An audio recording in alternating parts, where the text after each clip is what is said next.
VSiN's football training camp week, only on the Sports Betting Network.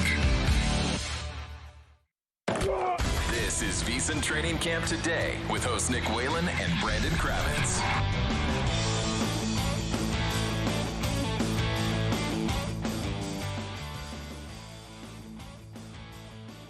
What's going on, everybody? Welcome back in to VSiN, the Sports Betting Network. It's VSiN Training Camp Today, rolling along with our special 2-hour programming. All football, all the time this week here on the Sports Betting Network. I'm Nick Whalen, joined by Brandon Kravitz. You know Brandon, a frequent guest of ours over on Prop Points. He steps in whenever we need a co-host. Jeff Erickson off today. Kelly Bidlin has left the country. My two co-hosts from earlier this week. Brandon, really looking forward to working with you, man. We got a packed show coming your way over the next couple of hours. Hit some news items to begin the show. A big signing for the Washington Commanders last night. We'll talk a little bit about the running back situation with the Los Angeles Chargers, and then get into some of the big name rookies. Talk a little Cam Ward, a little Ashton Genty, Travis Hunter, our expectations for their respective rookie seasons. We got some college football talk coming up with our guy, John McKechnie. We move on to the wide receiver position as we continue our fantasy football preview. We'll give you our most overrated and underrated receivers for the 2025 fantasy season. Talk some NFC East in hour two, play some play it or pass it with some East player and team futures. And then our guy, Jim Coventry from RotoWire, going to stop by with his favorite futures. And we'll talk a little fantasy with him as well. Brandon, again, great to have you on the show, man. Always love doing this with you. Going to be a wild ride over the next 2 hours. This is great. The numbers game is a part of my daily routine. So to be on this show is truly an honor and a pleasure. And the fact that we get to talk football, I'm looking at the rundown here. There's nothing not to like. You know, we've done a couple of shows together over the last month, and it's nothing against the College World Series. It's nothing against the Stanley Cup playoffs. Those are fun events. I am not a hater of other sports venturing outside of the mainstream of football, but come on, we're in America. We're football obsessed. And the fact that we get to spend the whole show on this, I've been deep diving into college football and some NFL futures and looking into week one. I already have 5 bets for week one in the NFL. So I'm excited to dig into all of this buffet. Absolutely, man. We will get to all of those best bets as the show rolls along. We'll have our G-Bank best bets coming for you to wrap things up. And yeah, you're right, Brandon. It's it's our cross to bear having to talk football for 10 hours this week. I know Kelly and I, we successfully, I think, did not talk NBA Summer League somehow over the last 3 days. Both Kelly and I sweating out the Minnesota Timberwolves 10-1 to win Summer League. But I need to bite my tongue right now before I start going down that rabbit hole, as Minnesota did finish 4-0, by the way, in pool play. Let's talk some football here. The Washington Commanders yesterday, Brandon, announced that they are adding yet another aging piece to a roster that has a lot of veterans. Even more were brought in this offseason. Deebo Samuel, Laramie Tunsil, both guys who are on the wrong side of 30. Now you're bringing in a 36-year-old pass rusher in Von Miller. What kind of impact are we actually looking at here, Brandon? It's a guy who played 13 games last season, had 6 sacks for the Buffalo Bills, of course, was suspended early in the year. You know, when you hear the name Von Miller, it's always going to be a headline. He's a future Hall of Famer. But at age 36, is this really a move that moves the needle for you when it comes to the Commanders? I think I already had enough confidence in the Washington Commanders, and we're going to detail that throughout the course of the show. You're not going to get a lot of slander from me. So I already felt really good about them. To me, what this is more than adding somebody that is over the hill at this point, it tells me where the Washington Commanders are in terms of their belief and their ability to win right now. If this is a team that needs to make a trade by the trade deadline, they're going to do that. They are striking while the iron is hot. They got to the conference championship last game. Jaden Daniels was an absolute superstar. He's one of the odds-on favorites to win NFL MVP, and he is on that beautiful rookie contract for a star quarterback in the NFL. This is what you have to do when you have that guy under that cheap deal, because soon he's going to be worth $50 million a year, and you won't be able to make moves like this. So to me, it's more of a sign of where Washington is and why people should buy in more than just the move itself. Talked a lot about the LA Chargers on yesterday's show. We previewed both the NFC and the AFC West, and we've, of course, been keeping a close eye on the Najee Harris situation. Brandon, went through a fireworks mishap on July 4th. This is why I'm not a fireworks guy, by the way. There are a lot of reasons, loud noises being number one. I was always the kid, who was bringing out the earphones. I'm clamping them to my ears as much as possible. There's just too much that could go wrong anytime you're lighting off fireworks. I don't see the risk reward proposition here. I don't really know what the upside is on the fireworks, but we did get the news earlier today that Najee Harris likely to begin training camp on the non-football injury/illness list. So not the PUP list, Brandon, but the NFI list.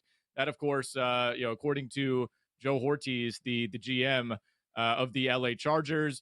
Does this impact at all how you view this offense, how you view Najee Harris versus Omarion Hampton? This is something that maybe concerns us more through a fantasy lens than it does betting. Yeah, I was already pretty high on Omarion Hampton before this fireworks mishap. And a quick aside, I host a sports talk radio show in Orlando, Florida. I am as not anti-fireworks. I'm anti you doing your own fireworks at home. Not a popular take in Orlando, Florida. Let me just tell you that. But I'm with you. I don't know why people do that. Najee Harris, and apparently one of his friends, put himself in even more harm's way. But I thought Omarion Hampton, just upside-wise, I mean, in the commitment that Jim Harbaugh was going to have to running the football, he was going to have the chance to have a better season than Najee Harris to begin with. I think where we look at this now is Najee Harris going to be able to participate in training camp? Is he going to be part of the preseason? Because if he's not, this is just more of a runway for Omarion Hampton to get to where we're all pretty confident he's going to be 2 months into the regular season, right, and that's to be the feature back. It's going to happen at some point. We know that Najee Harris's ceiling is limited. It's just a matter of when does the coaching staff come around to that. I think that this eye injury just gets us there a little bit quicker. I think that's the perfect way to frame it, right? I think this time of year, you're looking for any sort of news, any sort of morsel that could push you one way or the other, especially if you're looking at fantasy values. And look, every day of training camp that Najee Harris misses, I think is an advantage for Omarion Hampton, a guy who typically goes in that 4th, 5th round range right now in fantasy drafts. Najee Harris, of course, available much later in drafts. I'm with you. I mean, I think this is a Chargers team that needs to generate explosive plays on the ground, Brandon. They were a fine running team last year, but you didn't really have an explosive back in that backfield. I don't know how many explosive plays they're going to get out of the passing game. Outside of Ladd McConkey, I think we have a lot of question marks about the pass catchers on this team, especially with Trey Harris, their 2nd round pick, remaining a holdout along with 29 other 2nd round picks right now. So I think Omarion Hampton has to be the guy. I think they need some juice in that backfield. Najee Harris, look, if you need 4 yards, he's going to get you exactly 4 yards. I think Omarion Hampton is the guy who's a lot more capable of ripping off big plays. So certainly more interested in him in fantasy than I am Najee Harris. Let's talk some rookies here, Brandon, as we continue our rookie breakdown on VSiN training camp today.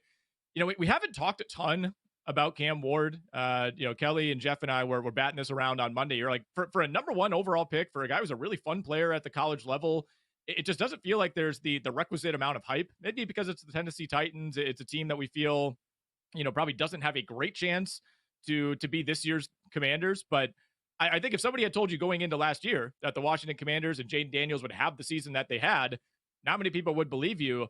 I am of the belief personally, Brandon, that is a, maybe once every 5 to 10 years type of situation where you get a quarterback who hits immediately and everything around him kind of coalesces. I don't think the Titans are going to push for 10, 11 wins, but is there a chance that we're maybe underrating the impact of Cam Ward right away? Not really. I think we're pretty spot on with just giving this its proper attention. Part of the draft stuff I agree with. When we were going into the NFL draft, it was such a foregone conclusion that Cam Ward was going to be the number 1 pick. Nobody talked about him. And then on top of it, the only quarterback anyone wanted to discuss was Shedeur Sanders. And then he fell, and that became a bigger part of the conversation. So he continued to ignore Cam Ward. But as far as going into the rookie season, he doesn't have the upside that Jaden Daniels does. The rushing ability for these rookie quarterbacks to get themselves out of trouble, that is what helps these guys get off to these fast starts. I think for Cam Ward, he can run a little bit, but it's nothing like Jaden Daniels. A lot of what he does is he's going to operate from the pocket. He doesn't feel like the kind of player to me that's going to have a bad season. He's good off schedule, showed some serious moxie in big game situations at Miami, but this is not a situation where he's got remarkable talent around him. And I just don't see him as this elite play extender. So for me, very average rookie season, a guy that could win offensive rookie of the year if nobody else does anything all that spectacular. Yeah, right now it feels like a two-man race in terms of the odds, at least. And certainly I think somebody like Omarion Hampton, someone like Travion Henderson, maybe Tet McMillan could throw their hat in the ring. But you look at the odds, Ashton Genty plus 250 to win Offensive Rookie of the Year, Cam Ward plus 350. Then you got a reasonable gap down to Travis Hunter at 10-1, Hampton 10-1, Tyler Shuck 10-1. Would you rather bet Genty or Ward right now? I would much rather bet Cam Ward. I think all he has to do, you've detailed this on previous shows, in order for him to get past 3,500 yards, all he has to do is play all 17 games, and they should be able to, even if he averages 215 yards per game, which is not asking a lot. He's not a high turnover guy, so I think he's going to be able to keep the mistakes down. Having a guy like Tyler Lockett is going to help a lot in terms of those rookie hurdles, but he should have the requisite stats to get him there. And I am not high on Ashton Genty in year one, which is something we will certainly dive into later on in this show. Interesting take. I have not heard a lot of anti-Ashton Genty so far, Brandon. Maybe I'm just too fantasy brained right now. Everybody's rushing out to grab Ashton Genty in round one of their fantasy drafts, but we will certainly dig in on that a little bit more as the show rolls along. We got plenty more coming your way over the next couple of hours, including when we come back. Which teams who did not make the playoffs last season are we betting to get in this year? We know there's always turnover. We'll talk about that on the other side. This is VSiN Training Camp Today.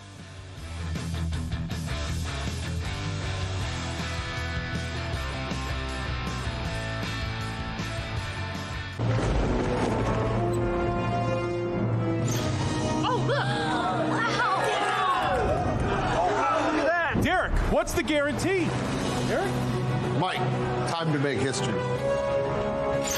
Players in Circa Million make 5 picks against the spread each week with quarterly and full season payouts. Circa Survivor entries choose one team each week with no point spread. The last one standing wins it all. We have $21 million on the line. Are you in? Visit circasports.com for details.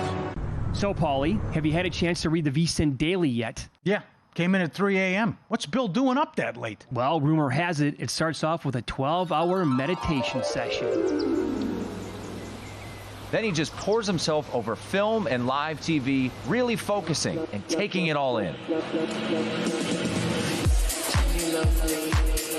Bill's in with the biggest insiders, talking trade secrets, strategies, the whole nine, absorbing the info. And then and only then can the writing process begin.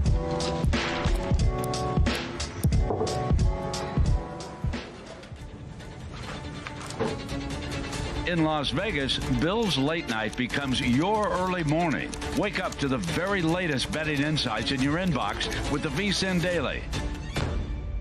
Sign up for free at vsin.com/newsletter. Hey, it's JVT. On the next Follow the Money, we continue training camp week here at VSiN. Mountain West Media Days have taken over Circa, and we'll have head coaches Spencer Danielson of Boise State, Dan Mullen, who takes over at UNLV, and Bronco Mendenhall, new head coach at Utah State, on throughout the program. Plus, Story and I will continue to unveil our 18th and 19th ranked teams and our college football top 25 rankings. It's all happening starting at 4 p.m. Eastern, 1 p.m. Pacific, right here on VSiN, the Sports Betting Network.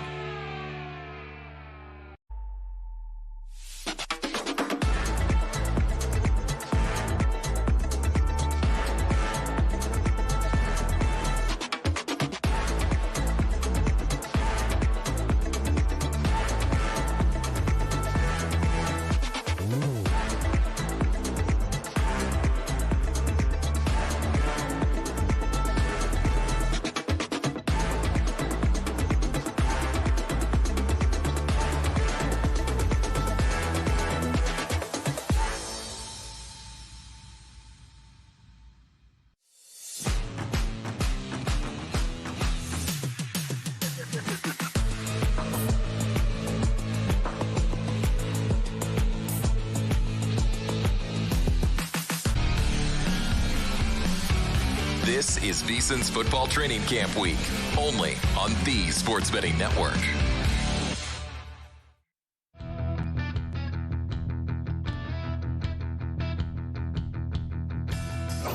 You're tuned in to VSiN Training Camp today on the Sports Betting Network.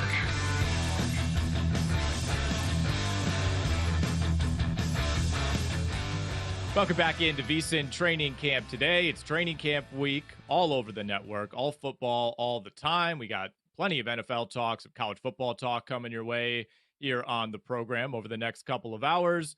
We're going to talk about some teams who did not make the postseason last year that we think could find their way in 2025. We'll get to that in a moment. But folks, if you're serious about winning this football season, your edge starts right now with the all-new VSiN NFL betting guide. For the first time ever, we're introducing fantasy football insights alongside our trusted betting content.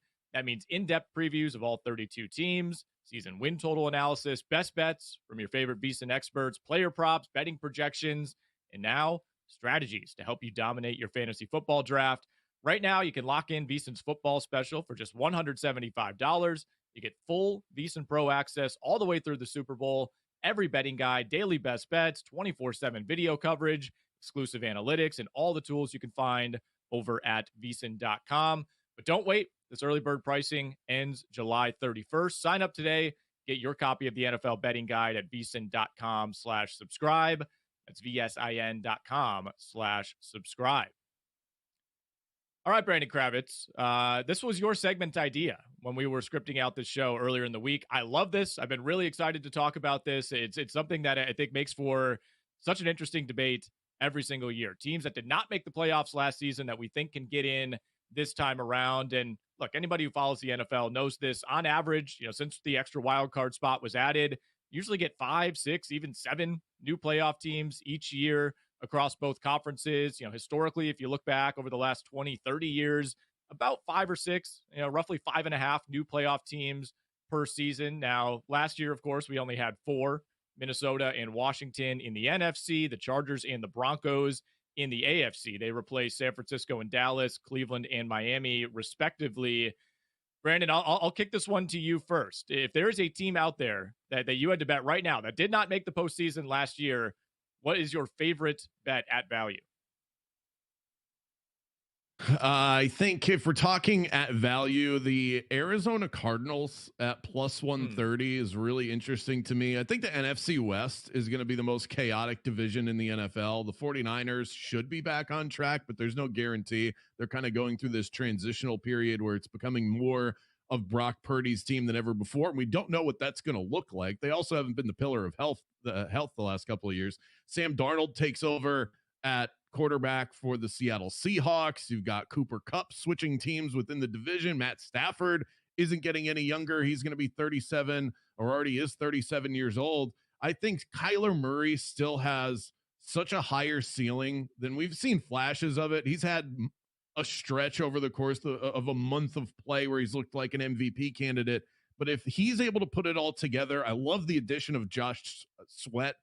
Somebody has to crack in that wasn't there the year before. It happens every single year, whether the number's 4 or 7, the number is always somebody. Somebody's cracking in that wasn't there the year prior. And I think the first place to look is what divisions are out there to be had. And for me, the NFC West is definitely one that I'm targeting.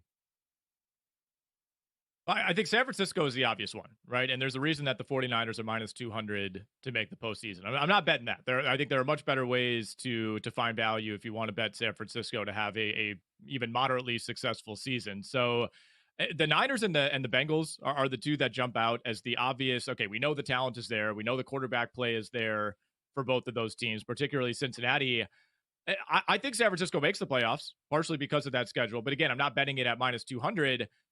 The Bengals at minus 150, Brandon, I don't love the price on that. I don't view it as if this team stays healthy, they're a lock to make the postseason situation, right? I think you have 3 teams at least in the AFC in Kansas City, Buffalo, and Baltimore that it's like, unless there's a catastrophic injury, those teams are making the playoffs. Like I'm locking those 3 in. I feel pretty good about, a couple of teams in the AFC West. Again, we saw both the Chargers and the Broncos get in last season.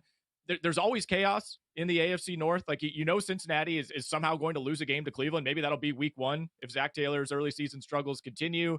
It's always going to be a dogfight when you play Baltimore, when you play Pittsburgh.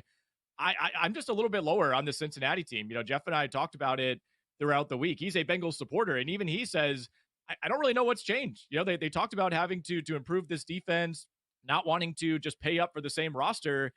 And it kind of feels like that's what they did, right? And who knows what's going on with their first round pick in Shamar Stewart. I'm not all that confident that Cincinnati's a playoff team. I don't like that price at all at minus 150.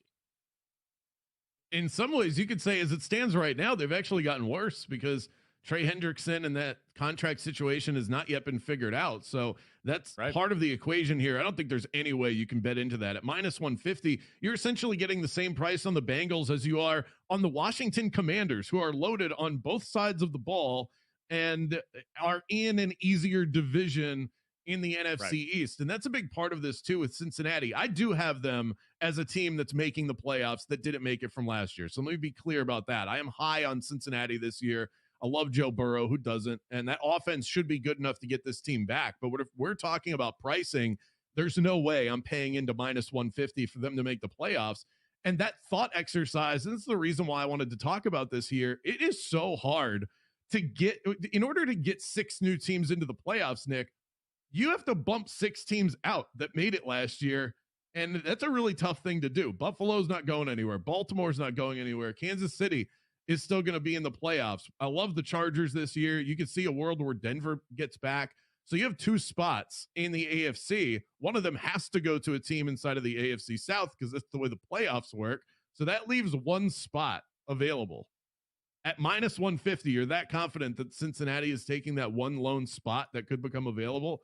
I just can't get there with betting it, even though I do think it's going to happen. So viewers of this program know that I'm all in on the Atlanta Falcons. I think Atlanta at plus 155 to make the postseason. That is my favorite value on the board. I don't think it's completely out of the question that they could win that division. You have some question marks about Tampa Bay. Can they have the kind of offensive season that they did last year where it felt like everything went right? Obviously, you lose Liam Cohen to Jacksonville. So I won't pontificate on the Falcons anymore. You could go watch on the VSiN Watch app if you want more Falcons talk from earlier this week. Brandon, I posed the question to you, what's the longest long shot, if you will, that you would bet to make the playoffs? And, for me, I really have to squint if I want to make a case for the Raiders or the Jets. They're plus 330, almost 5-1 for the Jets. But you're looking at the Indianapolis Colts, and there is some value here, plus 210 for Indy. You may be the first person, Brandon, this offseason that I have heard who thinks the Indianapolis Colts have a chance to make the playoffs. Well, look, again, it comes down to division. Where do you play? How winnable is the division? Last year, they weren't that far away, and they weren't a very good football team a year ago. I really like Shane Steichen as a head coach. I think he's been dealt a pretty nasty card when it comes to this quarterback position. Anthony Richardson, they took him way too high in the draft. He hasn't been able to stay on the field, and then when he is, he's just not ready to be a professional quarterback yet. He looks the part. He's got that flick of the wrist. He can run with the football, but this guy is not an NFL quarterback. You know who is? And I know everyone's going to hate this. Daniel Jones. He's won a playoff game. He led a miserable Giants team to the postseason. I mean, this is the best situation that he has found himself in years. I think Shane Steichen is the perfect kind of coach for him. Daniel Jones is not Jalen Hurts, but stylistically, they're not that different. And Shane Steichen was the offensive coordinator in Philadelphia. They have a good offensive line. They can run the football, take some of the pressure off of Daniel Jones in that way. And the Colts quietly have one of the best secondaries in the NFL. I think if you are projecting that Houston takes another step back this year, which is very possible, Indianapolis could be the sleeper team to win a very weak AFC. Well, Brandon, you know where I stand on the Jacksonville Jaguars, which they're plus 180 right now to make the postseason. I don't know that the Jags are all that far ahead of the Indianapolis Colts. I've been preconditioned to expect the worst when it comes to that franchise. I know both you and I have some level of interest in the Chicago Bears at plus 160, and you can't really make the divisional argument here like you can for the Indianapolis Colts. I think the NFC North, arguably the best division in football from top to bottom. At the same time, though, I could see this season going either way for the Minnesota Vikings. I could see it going either way for the Green Bay Packers. We certainly have more doubts about the Detroit Lions than we've had over these last couple of seasons. You're exactly right. This definitely is not a divisional take. This is just buying into talent and coaching. I think the Ben Johnson addition is going to be huge for them. This guy seems like he's got this league figured out. You look at the way the Lions operated offensively, so versatile on offense, and not just in a flashy splash play kind of way. That was a tough physical team. And then look at the way Chicago spent money in the offseason, $67 million on the offensive line. They already have one of the best secondaries in the NFL. This is a team that can create turnovers. And if Caleb Williams takes a big step forward, which we think he has the ability to do talent-wise, this is definitely a team that can win enough games to get in as a wild card. Well, they'll be tested right away. A couple division games to begin the season for the Chicago Bears. Home against the Vikings in Week 1, at the Detroit Lions in Week 2, before hosting the Cowboys in Week 3. We're going to talk some college football when we come back here on VSiN Training Camp today. John McKechnie from RotoWire, he's going to join us. We'll talk some futures. He's got thoughts on Clemson, LSU, South Carolina. We'll talk some Big Ten. John McKechnie joining us next here on VSiN.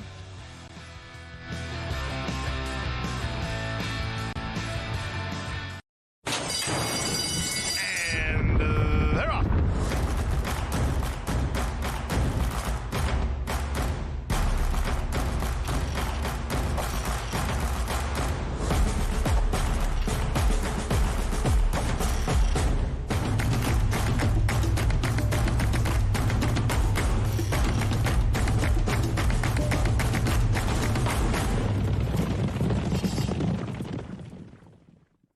Gear up for football season the sharp way with a VSiN Pro subscription. Right now, grab our football special for just $175. An early bird deal that gives you full VSiN access through the Super Bowl. That includes our NFL betting guide, loaded with team previews, power ratings, and season-long best bets. Plus, pro picks sent to your inbox daily, betting splits from DraftKings and Circa, live shows on the VSiN Watch app, and so much more. Don't wait. Sign up now at VSiN.com/subscribe and join us on the Sports Betting Network.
This is VSiN's Football Training Camp Week, only on the Sports Betting Network.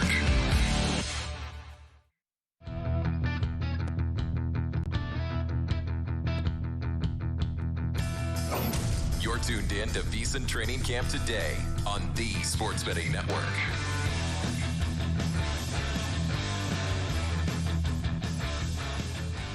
Training Camp Week rolling along here on the Sports Betting Network. It's VSiN Training Camp today. Nick Whalen, Brandon Kravitz here with you. And we're not just talking NFL. We got college football futures to chat with our guest here who joins us on the progressive guest line. John McKechnie, one of our favorite guests. You know him from Prop Points. You know him from his work over at rotowire.com. You can check him out on Twitter at Johns_tailgate. John, great to have you here, man. I want to dive in on a bunch of college football topics. And you were just telling us off air that you think relative to past seasons, the national championship picture is more open than it's been in a while in terms of looking a little bit further down the board beyond some of those short shots, finding some bigger numbers that appeal to you. And I know two teams, John, that you're taking a look at. They face each other in week one, Clemson and LSU. Clemson 10-1 to win the national championship. LSU 18-1. You could take this in any direction, but how important will that first game be in determining which of these teams has the leg up?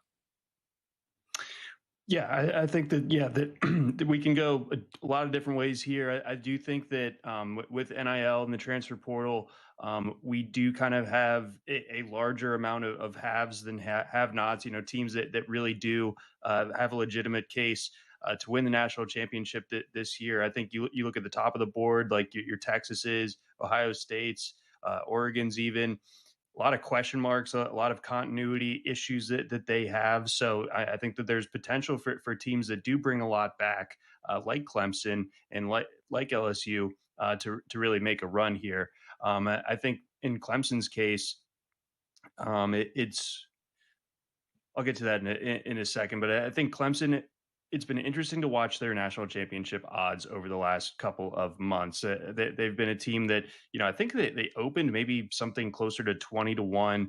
That is steamed pretty significantly. We're looking at 13-1 is the best price you can find them at. Some shops have them as low as 9-1 to win the national championship. So a lot of that has to do with their quarterback being a fourth-year starter in Cade Klubnik. They get this game at home against LSU, and really, their schedule in between the season opener and the season finisher against South Carolina.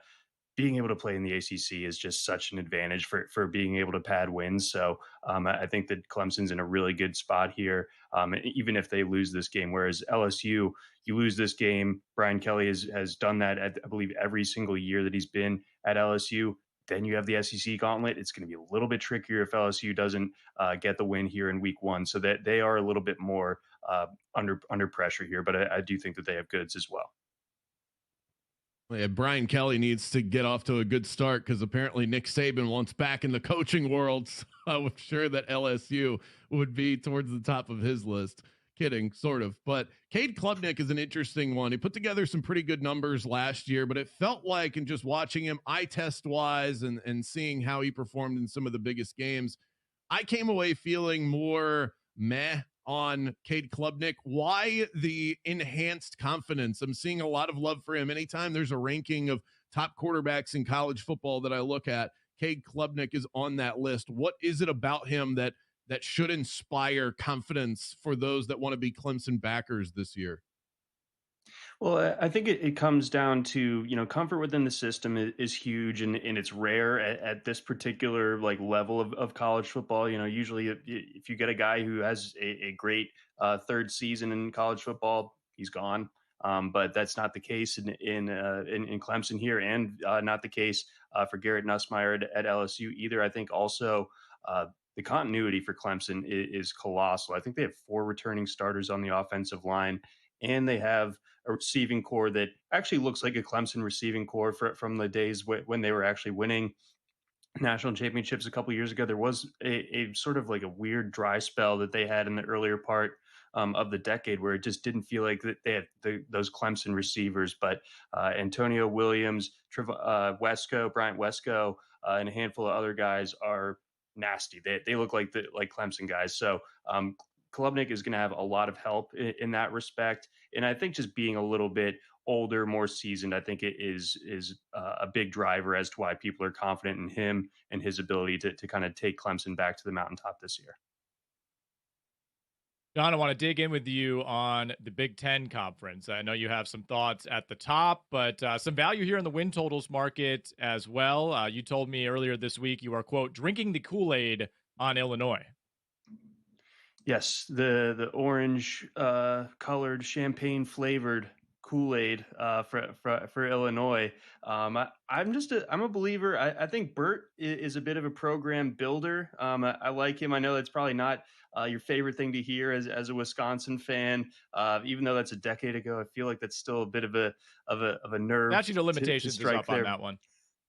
Okay, all right. I wasn't sure. I haven't lived in Wisconsin in a minute, but I like Luke Altmaier a lot. The transfer from Ole Miss from a couple of years ago. He's comfortable within that system. That they really only lose Pat Bryant and Josh McCray as far as those skill position guys for Illinois. The defense is going to be really good. I think that's been kind of a calling card, and I think that also when you have conference expansion the way that we have, you can have teams that are the proverbial have-nots have a season like we saw Indiana have last year. I think that this year, you look at the schedule down there, they're missing a lot of the big boys. And that was a big key, I think, for last year for Indiana. They didn't really have to play a tough game until very late in the season against Ohio State when they had kind of already established themselves and gotten themselves onto that national radar. So something very similar, paralleling what Indiana did last year, I think is very much on the table for Illinois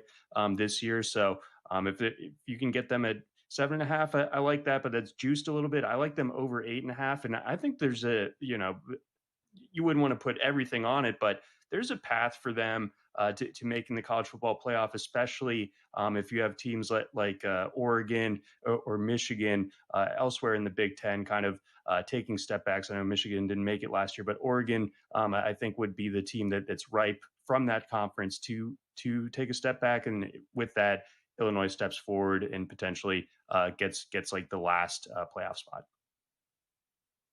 John is now a part of the Southeast with myself. We are, no longer a Wisconsin guy. So now let's turn the page to the SECs. We got the Florida Gators, who talent-wise should be one of the best teams in the country. They have a superstar quarterback.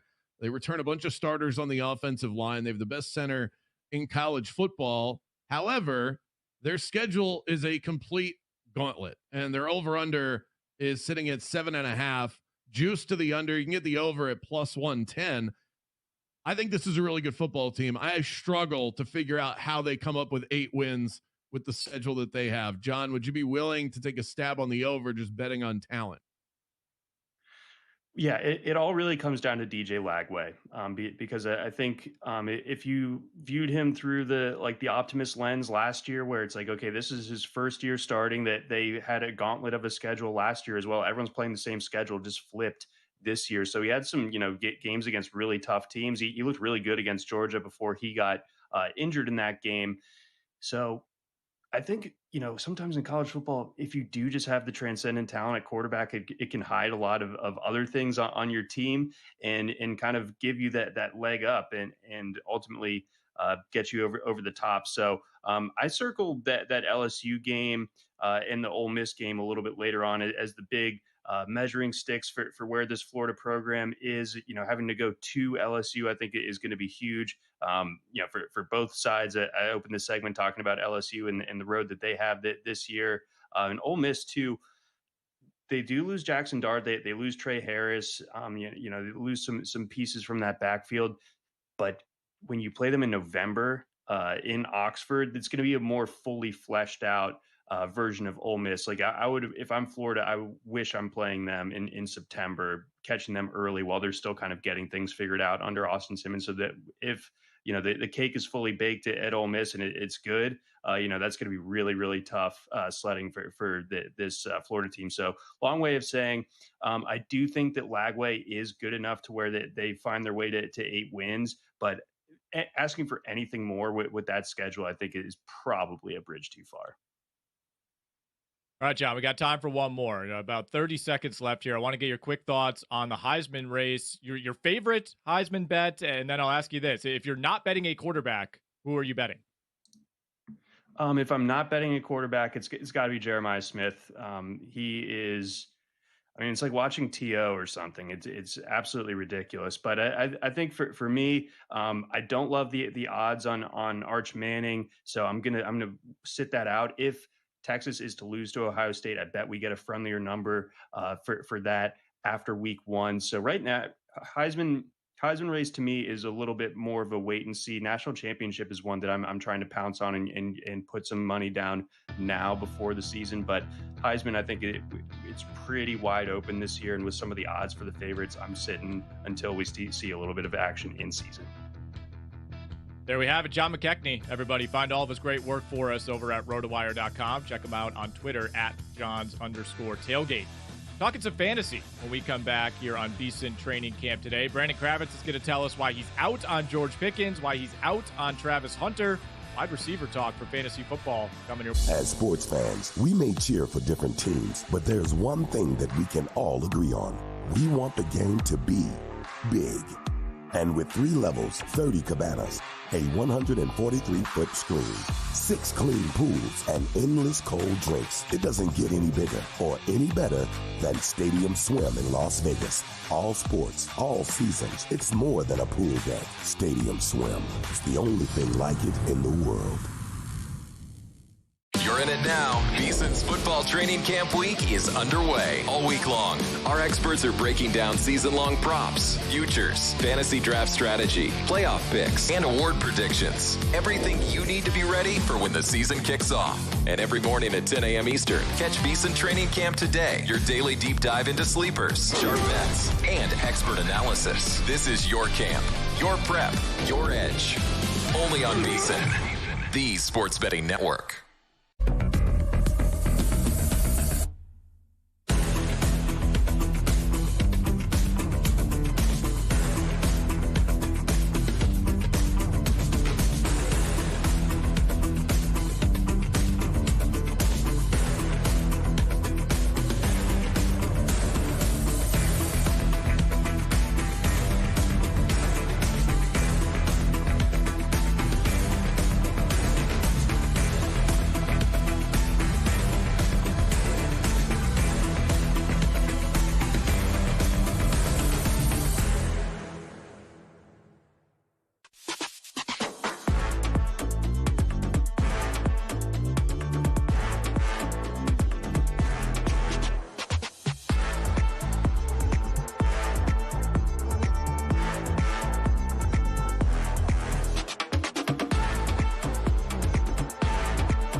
This is VSiN's Football Training Camp Week, only on the Sports Betting Network.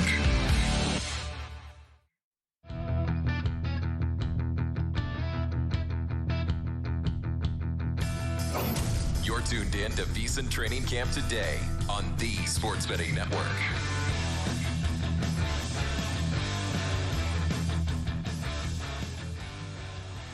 Nick Whale and Brandon Kravitz back with you here on VSiN, the Sports Betting Network. It's VSiN Training Camp today. Rolling along, folks. Football season is right around the corner, and there is no better way to lock in your fantasy dominance early than with best ball contests over on DraftKings, where you draft once and ride your roster all season long. And right now, DraftKings is giving all customers a can't-miss offer. Draft one, get one. Enter a lineup in the $15 million best ball contest for just $20, and you'll score another best ball ticket to play free for a share of $15 million, giving you a second shot to win big. All you have to do is download the DraftKings Daily Fantasy app right now to draft your $20 best ball lineup to play for a share of $15 million, and you get a second ticket to play free, again, for that share of $15 million. Draft one, get one, only on DraftKings. The crown is yours. Gambling problem? Call 1-800-GAMBLER in New York. Call 8778-HOPE-NY, or you can text HOPE-NY at 467-369. In Connecticut, help is available for problem gambling. Call 888-78-97-777 or visit ccpg.org. 18 plus in most eligible states, but age varies by jurisdiction. Eligibility restrictions apply. Void where prohibited. One per customer.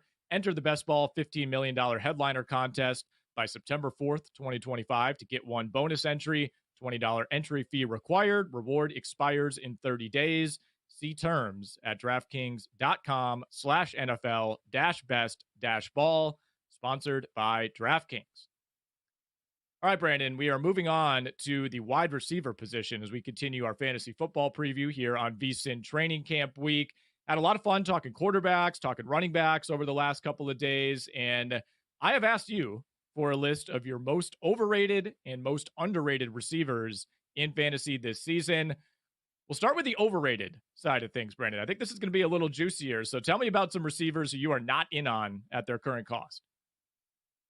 We'll start with the new addition to the Dallas Cowboys, George Pickens. It feels like the Cowboys have been searching for that number 2 wide receiver to pair alongside CeeDee Lamb for years. In fact, the last time they had a number 2 that I loved, I think it was CeeDee Lamb, ironically enough. But in reality, it's just Jake Ferguson. That's their number 2 wide receiver. Brandon Cooks was overrated in this spot. We have overrated Jalen Tolbert in this spot. It's always the same stat line that we're chasing.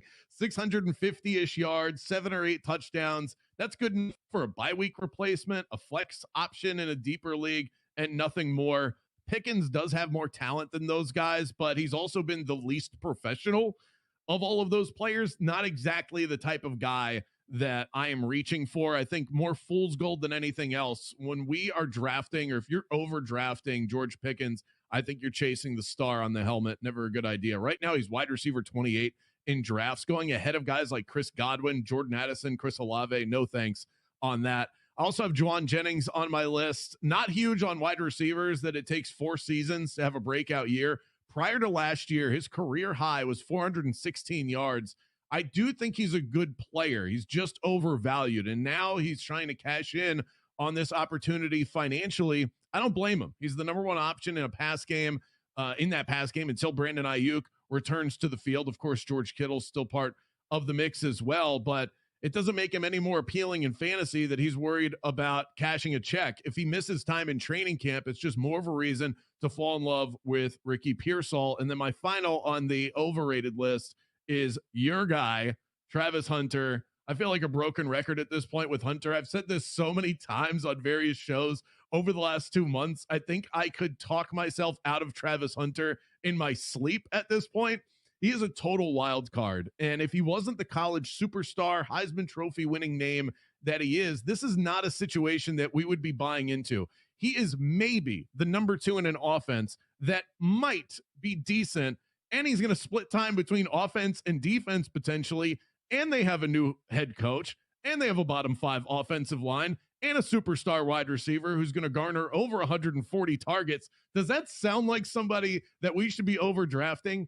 Of course not. So that's my list. Travis Hunter, Juwan Jennings, George Pickens. What do you think? Well, unfortunately, Brandon, I could not agree more on Travis Hunter. I didn't even put him on my list because I knew you would have Travis Hunter and I didn't want to double down. But no, I agree with everything you said about Travis Hunter. I think this is going to be a multi-year process getting him to where he needs to be. I don't think we're going to see a monster rookie season for him on the offensive side of the ball. My overrated receivers, Brandon, we start with Jameson Williams. He's going about the wide receiver 25 right now in fantasy drafts, about pick 50 overall. Look, he's the guy I'm most concerned about if you're looking at some regression in a post-Ben Johnson offense in Detroit. He's not the high-volume guy that Amon-Ra St. Brown is. Obviously, the running backs are going to get theirs no matter what. I think you could sell me on a Sam Laporta bounce-back season. But the mix of relatively low volume and then not being a red zone threat, that is a dangerous combination when we're talking fantasy football. Jameson Williams had fewer red zone targets last season, Brandon, than Demarcus Robinson and Deontay Johnson. I don't know who was targeting Deontay Johnson in the red zone, but they were doing it more than Jameson Williams. You do wonder if that creativity, if some of those big plays they were able to generate for Jameson Williams under Ben Johnson, did those dry up this season? He had 5 catches that went for at least 50 yards last year. 11 of his 14 career touchdowns, including the playoffs, have come from at least 30 yards out. 9 of those have come from at least 40 yards out. I need to see it before I believe it in a post-Ben Johnson offense. I don't mind taking a shot on Jameson Williams in a best ball draft, but in redraft where you want that consistency, I'm just not that interested. I'd rather have Cortland Sutton, DK Metcalf, Devontae Smith if I'm taking a receiver in that range. I also have Mike Evans on the list, Brandon, and I know this is probably sacrilege where you are in the state of Florida. He's the wide receiver 20 right now. You still have to take him inside the top 40. Look, 11 straight 1,000-yard seasons. I get it. He's been as consistent as anybody. But look at the splits for Mike Evans before Chris Godwin went down and after Chris Godwin went down. 6 games with Chris Godwin, he averaged roughly 4 catches for 48 yards. Godwin goes down, rest of the season, he puts up about 7 catches for 96 yards on average. I'm choosing to be optimistic on Chris Godwin's outlook. I think he's going to be back early in the season, if not for week 1. I think Mike Evans probably takes a little bit of a back seat. You have Emeka Ibuka, you have Jalen McMillan, you have Cade Otton, who played well last season. There are options in this Tampa Bay offense. And look, since 2000, only 12 players have produced a 1,000-yard season in their 12th year in the NFL, including my guy Jimmy Smith, by the way, who did it as a 36-year-old for the Jacksonville Jaguars. It's just statistically unlikely that this continues when you're talking about a guy creeping up on his mid-30s. I'll be the anti-Mike Evans guy. If I get burned in year 12, so be it. And then the final receiver I have on my overrated list, Brandon, Zay Flowers. And this is a tough one. I love Zay Flowers. I love the Ravens offense, but to me, the ADP doesn't really match the production here. This is a guy who goes in that pick 45 to 55 range, right there with Jameson Williams. He finished as the wide receiver 25 a year ago, but it was a season where we saw a bunch of ups and downs, mostly downs, to be honest. He had 5 games, with fewer than 6 PPR points, only 4 what I would call true splash games, despite playing in an elite offense, one of the highest scoring offenses in the NFL, a career year from Lamar Jackson, 40-plus touchdowns. Zay Flowers finished as the wide receiver 30 or lower in PPR in 11 of 17 games last year. On a per-game basis, he was the wide receiver 36. Yes, he led the Ravens in targets, but only had 4 touchdowns last season. Again, Lamar threw 41, and only 4 of those ended up to his number 1 wide receiver. He's just not a red zone threat. Mark Andrews, Isaiah Likely, even Rashad Bateman all saw more targets in the red zone than Zay Flowers. So I don't really get the argument for, burning a 4th-round pick on him. Let's take a more optimistic approach, Brandon. We'll have to run through these a little bit more quickly. Your underrated wide receivers in fantasy this season. It's a lot of year 2 post-hype sleeper types. I like Rome Odunze. You have 140 vacated targets from last year with Keenan Allen off the Bears roster. You get the built-in chemistry with him and Caleb Williams. I think he's going to really shine in year 2. Marvin Harrison Jr. is another one. We forget how heralded this guy was coming out of Ohio State. Last year, he was just simply overdrafted, and I hate making the mistake of fading a guy because we as a fantasy community overdrafted him the year prior. He wasn't awful. He just wasn't what you drafted. And then Darnell Mooney, feels like this guy's been on this sort of list for years. He went from an anemic Bears offense to then Kirk Cousins, who got, he was washed overnight.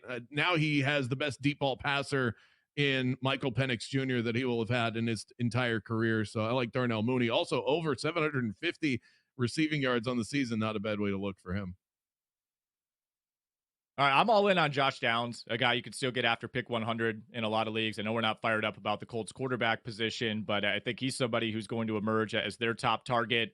Talked about Chris Godwin. If I'm out on Mike Evans, I got to be in on Chris Godwin. I would much rather pay the price on him as opposed to taking Mike Evans inside the top 40. And then I got to mention my guy, Jacoby Myers, wide receiver 39 right now. This guy was wide receiver 19 last season. He has had Aiden O'Connell, Desmond Ridder, Jimmy G, Brian Hoyer, Mac Jones, Bailey Zappi as his starting quarterback so far in his career. All this guy does is beat his ADP, often significantly year in and year out. I think Geno Smith stepping in, this will be the best quarterback that Jacoby Myers has had in his entire career. More than happy to snag Jacoby Myers somewhere in the 70s in fantasy drafts.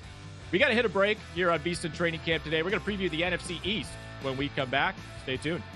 Introducing the $500 trifecta. Use your GBank Visa signature credit card within 3 months of account opening and